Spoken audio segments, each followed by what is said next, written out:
Bonjour Luc de Saint-Fernin. Vous êtes directeur de la stratégie éditoriale du pôle Outre-mer de France Télévisions. J'imagine que vous êtes très heureux de vous retrouver pour cette 4e édition du FIFAC à Saint-Laurent-du-Maroni, en public, et une édition qui assoit toujours davantage la filière professionnelle de l'audiovisuel. Qu'attendez-vous de cette 4e édition ? Pour le moment, ce qu'on voit, c'est qu'il y a de plus en plus de mélange entre des équipes parisiennes, des équipes locales, entre des talents ici qui jusqu'à présent n'avaient pas vraiment beaucoup de débouchés, qui commencent à en trouver de plus en plus chez les producteurs, chez les diffuseurs. Donc tout ça fait qu'il y a les conditions pour que la filière audiovisuelle en Guyane et plus largement dans l'ensemble de l'outre-mer se développe. Les festivals nous servent à cela et le FIFAC est un atout formidable pour la création audiovisuelle de la région. Vous évoquiez ce matin, en parlant des festivals accompagnés par France Télévisions, le FIFO, le FIFAC et bientôt le FIFOI, des enjeux philosophiques et des films ambitieux. Qu'entendez-vous par là ? Sur les films ambitieux, c'est l'idée d'arrêter de faire du reportage ou du grand reportage et de trimballer sa caméra sur plusieurs endroits et on rassemble les rushs et on fait un film. Ça, c'était l'époque 1.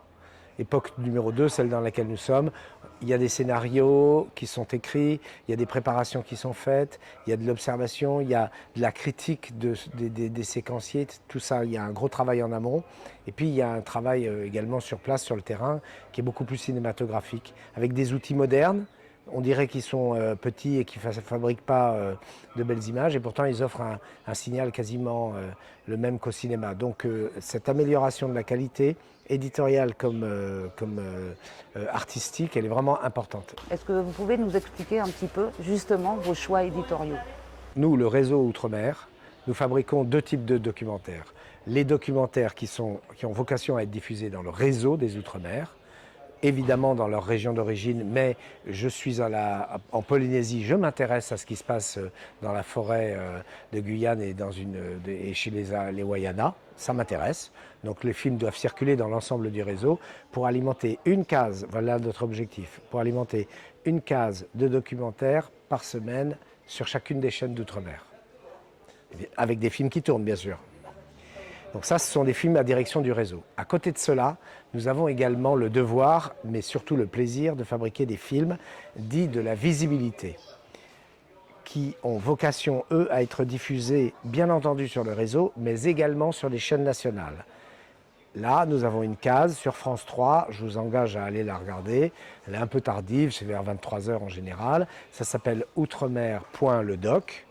Et toutes les semaines, il y a un documentaire de 52 minutes qui passe sur France 3. Vous imaginez bien qu'on ne travaille pas tout à fait de la même façon quand on travaille pour France 3 que quand on travaille pour le réseau, parce que le réseau connaît déjà les choses, il y a moins besoin d'explications, et puis sur une chaîne nationale, il y a peut-être plus besoin de faire de la contextualisation pour comprendre. Mais dans les 2 cas, nous fournissons des programmes. Bien entendu, les films de la visibilité sont diffusés dans le réseau, et de plus en plus, et voici mon objectif, de plus en plus, il va y avoir des films du réseau qui vont être diffusés sur la visibilité, pour qu'on en arrive à ce que nous, l'Outre-mer, nous fassions nos films et qu'ils puissent être vus en France sans être passés par le prisme un peu déformant d'une lecture métropolitaine du sujet. C'est ça notre objectif, faire des films qui nous ressemblent et qui en même temps apprennent qui nous sommes. Est-ce que vous pourriez nous expliquer ce projet de futur marché qui se tiendra à Paris et qui fera suite au festival qu'on évoquait ? 1. Le FIFO à Tahiti fête ses 20 ans en février.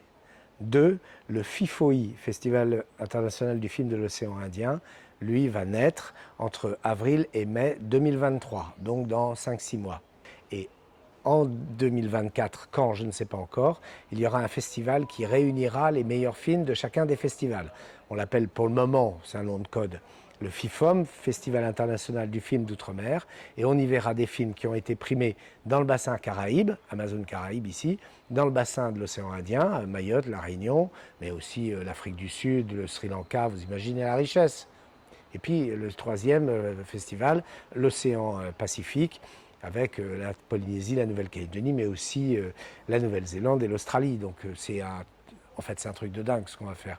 On va faire le meilleur de la création ultramarine et on va le proposer à un public métropolitain. Mais ça, à ce moment-là, on aura un outre-mer transverse. Tout ce qui sera traité d'outre-mer sera éligible là. Regardez nos films, vous verrez après ce qu'on cherche. Et je vous souhaite un bon festival.